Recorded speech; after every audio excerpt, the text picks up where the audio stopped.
nossos teriam permanecido conosco. O fato de terem saído mostra que nenhum deles era dos nossos. João agora foca no contexto da igreja, outra vez. E faz uma segunda advertência tremenda. A primeira advertência foi: vocês estão na última hora, o espírito do anticristo está trabalhando, prestem atenção. A segunda advertência que ele vai fazer agora é como o espírito do anticristo está agindo no meio da gente.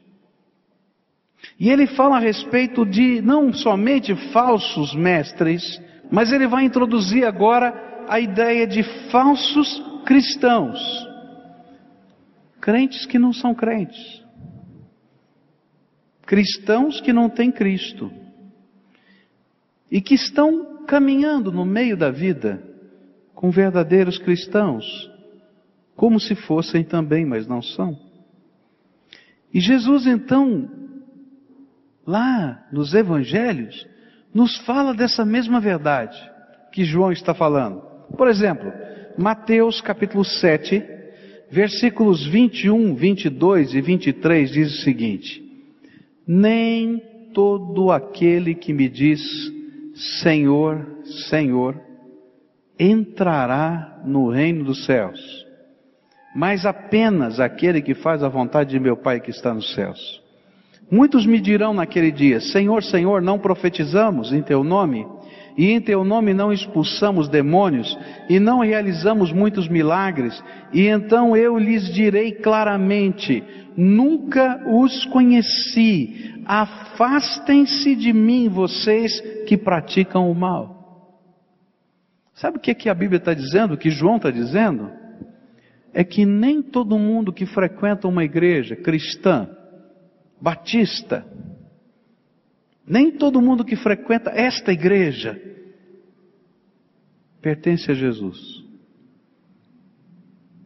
Porque não adianta dizer Senhor, Senhor, fazer oração, fazer jejum e tantas outras coisas, se Jesus não for o Senhor da tua vida.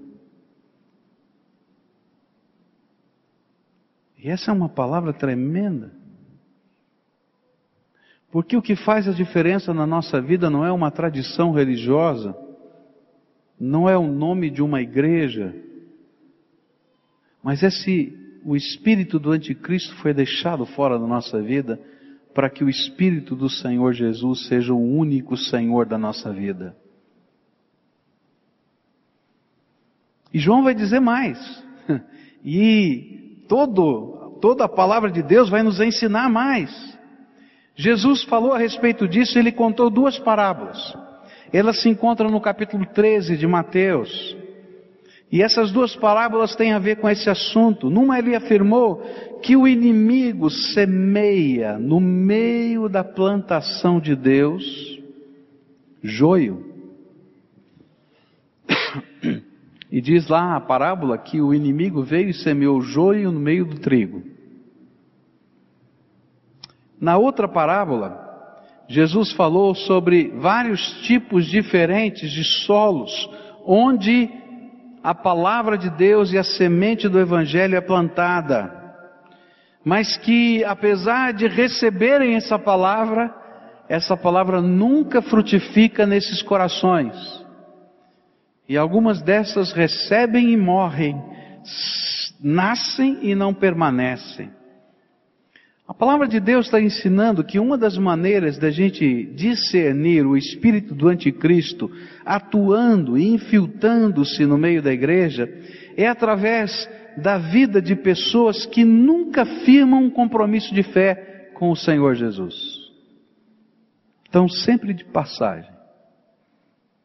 E por não terem um compromisso com Ele, não conseguem passar no teste da comunhão, do permanecer no meio do povo de Deus. E a Bíblia diz que é para que a gente saiba de que nunca foram e nunca tiveram esse pacto, ainda que estivessem cantando com a gente, pregando com a gente, orando com a gente, é que eles se afastam da comunhão com a igreja de Jesus. Quer seja por uma divisão doutrinária, herética, como no caso dos falsos mestres, ou quer seja por pura falta de compromisso com o Senhor Jesus. O que a Bíblia está dizendo é que o fato de estarmos participando de um culto ou da igreja não é garantia de salvação. Mas o fato de nós nos afastarmos da comunhão com o povo de Deus é sinal de vazio espiritual na nossa vida. Agora, por que João está falando essas coisas? Por que ele está mexendo nestas situações todas?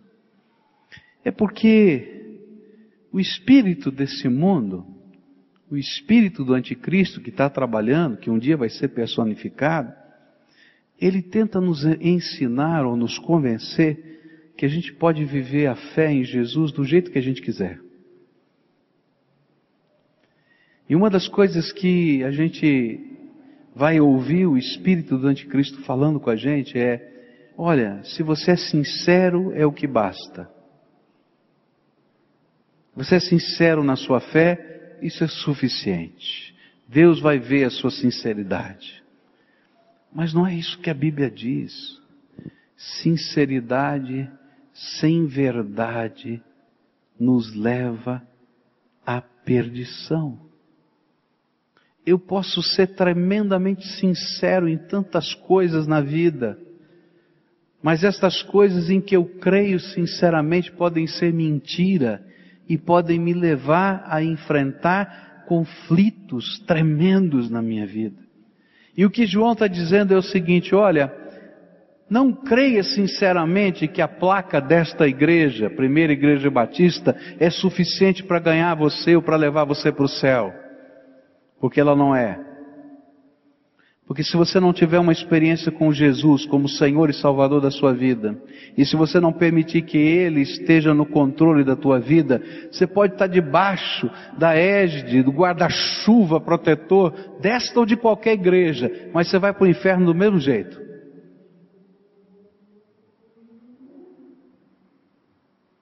Mas também tenha consciência de que você não vai resistir ficar no meio desse povo,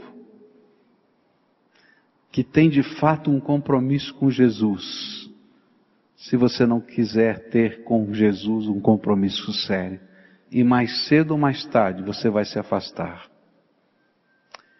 Onde eu quero chegar com tudo isso? Queridos, o espírito do anticristo está trabalhando, lá fora. Mas está trabalhando aqui dentro, com heresias que surgem. Mas está trabalhando aí, na tua vida e no teu coração, para que você nunca firme um pacto com Cristo, para Ele ser o comandante da tua vida. A gente quer fazer um pacto com Jesus como se Jesus fosse o gênio da lâmpada. Se eu souber esfregar direitinho a lâmpada, usando os meios litúrgicos corretos, então toda sorte de bênção virá sobre a minha vida. E aí alguns chegam até para Jesus e dizem assim: eu determino que o Senhor faça isso. Enquanto que o Senhor Jesus está dizendo: escuta, sabe quem você é? Pecador, perdido, que está indo para o inferno. Eu morri por você na cruz do Calvário, o meu sangue foi vertido para a remissão dos seus pecados. E se você tiver coragem de colocar sua vida, sua história nas minhas mãos, para eu mexer em tudo na tua vida, em qualquer área, e ser o Senhor do teu coração e da tua vida, então eu posso levá-lo para a vida eterna. Quer andar comigo? Quer me reconhecer não como o gênio da lâmpada que você manipula, mas como o Senhor e Deus da tua vida? Então anda comigo. Mas toda vez que a gente anda com o povo de Deus, e nós somos confrontados pela palavra de Deus, pelos costumes e pelos valores dessa palavra, e nós não temos um pacto com Jesus, sabe o que vai acontecer? Eu não vou aguentar ficar aqui dentro. Vai me irritar alguns entregarem o dízimo, vai me irritar alguns adorarem a Deus de mão levantada, vai me irritar alguns estarem chorando na presença do Todo-Poderoso, vai me irritar alguns fazendo uma série de mudanças nos valores da sua vida e deixando pecados, porque você não crê que eles sejam pecados. Simplesmente porque não temos um pacto com Jesus. Satanás está operando nessa terra. Um dia ele vai assumir o controle, porque Deus vai retirar a mão de bênção. Aqueles que seguirem Jesus dessa maneira como eu estou falando serão perseguidos. Mas eu falei também para você que só tem uma maneira de a gente chegar na presença do Pai por toda a eternidade. É deixar Jesus ser o Senhor e o Salvador da nossa vida. Nem todo aquele que me diz Senhor, Senhor, entrará no reino dos céus, mas somente aquele que faz, que cumpre a proposta, a palavra do meu Pai que estás nos céus.